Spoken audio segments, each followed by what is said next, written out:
Hi, this is Boris. Welcome to Sketchman Draws. If this is your first video, you can check out my content at sketchmanboris.com. And I also have Instagram account. And if you want to check out my comic strips, you can go to at Comics by Boris. And of course, please consider subscribing to this channel.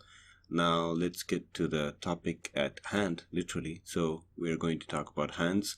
And I've decided to go, I just call the simple hands because I'm going to this is really for beginners, and I'm not going to get into too much detail about it. I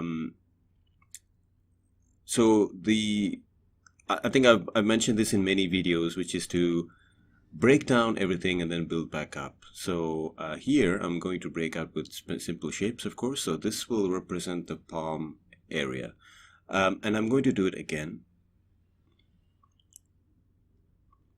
So I think because we have two, so maybe we can do one left hand and one right hand. The next step is to add an oval, which where the thumb will start. So for example, for the left hand, it's on the left hand side. For the right hand, it's on the right hand side. Like if you look at your hand, like if you look down and you just get the palms towards you, you'll see this.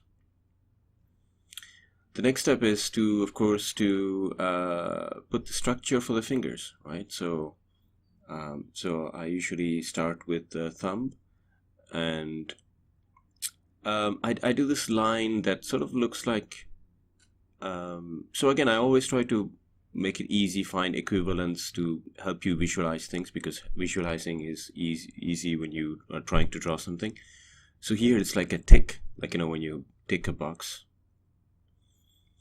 For the other fingers, I usually start with the index finger, and depending on the size of the index finger, I'll size the other finger. So for the size of the index finger itself, it's almost like a little bit smaller than the palm. Again, hands are different, so just start with just look at your hand and go from there.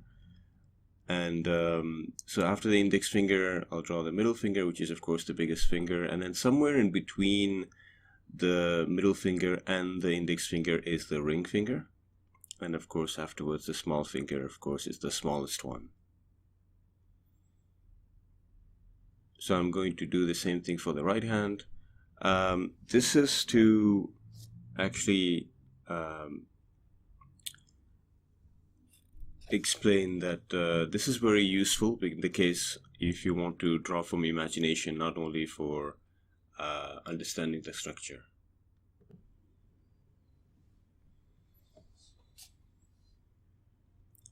So like I said, when we are drawing these simple shapes, you have to keep in mind that we have to strive and look for three-dimensionality, right? So as for example, as you can see, that's the way we'll represent the hand.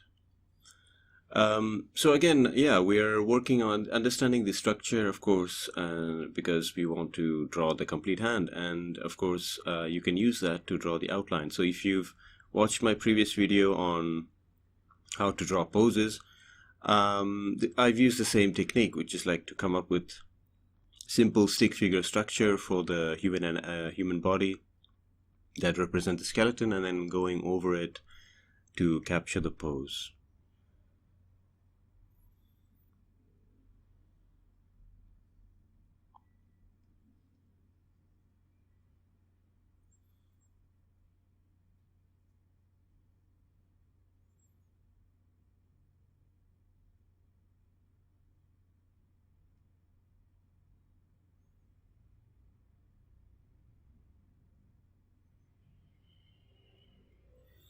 So we'll start with this one. Again, like I said, I've used cartoon hands because, I'm trying to find a balance.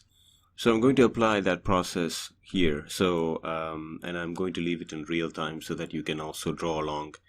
And I'm just going to talk over it. So I am using cartoon hands because, for me, personally, I love drawing cartoons and I think they're really fun.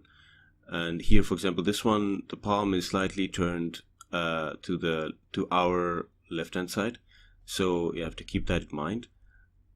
you'll see first I'll draw that the side, but then I'll just say it's not really necessary, to be completely honest. So again, if you're starting and you're having difficulty drawing three-dimensional objects in different angles, it's okay. Just start with flat objects. And as you go along, like as you practice more, you'll be able to draw 3D objects. So I'm just assuming here by looking at the reference image, and actually, yeah, it's always good to start with the reference image before, because, and then afterwards, once you're comfortable drawing from a reference image, or in my case, if you get too bored drawing from reference image, of course, you can start drawing from imagination.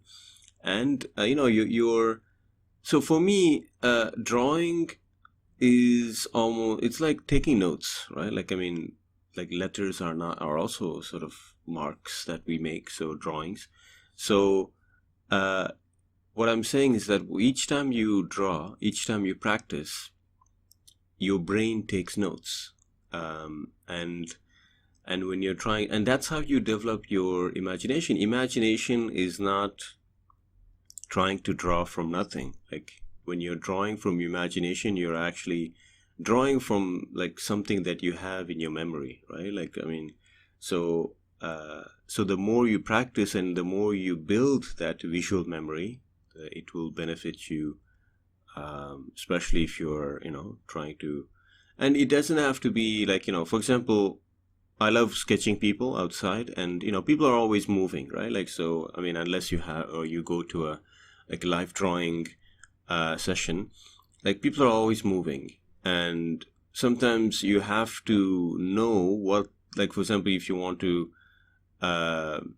like, imagine what their sort of hand looks like on the other side, you can actually imagine it. And because I've drawn so many times, I can sort of imagine what their hand will look like. So here, I mean, of course, like these are very common, like hand gestures that we come across of. Just one more thing. I just wanted to say that all the images that I use here are, you can find them in my Pinterest board, and the link is in the description below. So here for the oval, for example, it's on the other side. So I'm just showing you that you can see part of it.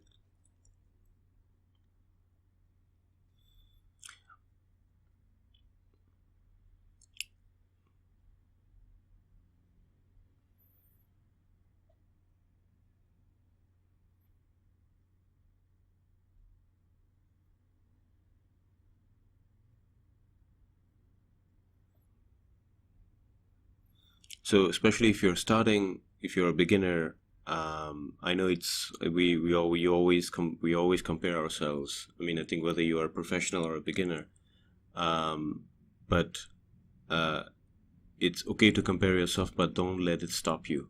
The reason why I take these examples, simple examples with not a lot of details, is because I don't want, like, especially if you're drawing for the first time, don't get discouraged, because drawing should be fun. And of course you can, if you're trying to become a serious artist, and you will still, like, learn a lot of things. Like, I think every artist has still a lot of things to learn. I mean, if someone says that they know everything, I mean, I don't really believe, especially in art, like in drawing, you can't know everything. There's so many things, and also, look, you gravitate towards the things that you like. So, like I said, I love comics, cartoons, so I really naturally gravitate towards those style of, like, art. I admire, like, classical artists, but but I can't do what they do. So, but I can still admire them. I can still learn from them. So again, I'm just taking different examples just to show you how that principle that I explained in the beginning can be applied. Again, it could be broken down into 3 steps, right? Like the U shape for the palm area, the oval where the thumb starts, and the lines that represent the fingers. So here, again, I'm going to show you that you can, like you want to get close to that reference image, right? So now that we have that reference down, we can erase those reference lines and just work and tweak the details to sort of like better match what we are trying to draw. And once, but because that foundation is strong, you have less chances of making a mistake. So here, so like once I have the structure of the hand, like it's easy to go there and put the details. And actually this structure can also be used for realistic hands, and then what changes is the amount of time and the amount of attention that you'll put to details. The last one, I wanted to do this because I believe this is the, at least in this set, is the most difficult one, because there's a little bit of foreshortening, especially with the fingers there. So again, like I said, you have to keep in mind that when we draw this U shape, try to imagine it as like a bar of soap or something that you could hold in your hand and move around, right? And think, I've mentioned this before, like the artists have a superpower to move objects with their mind, and actually we can actually move objects with our mind. We just do it in drawings. And just by those subtle way the cartoonist plays those lines, and show that overlap is a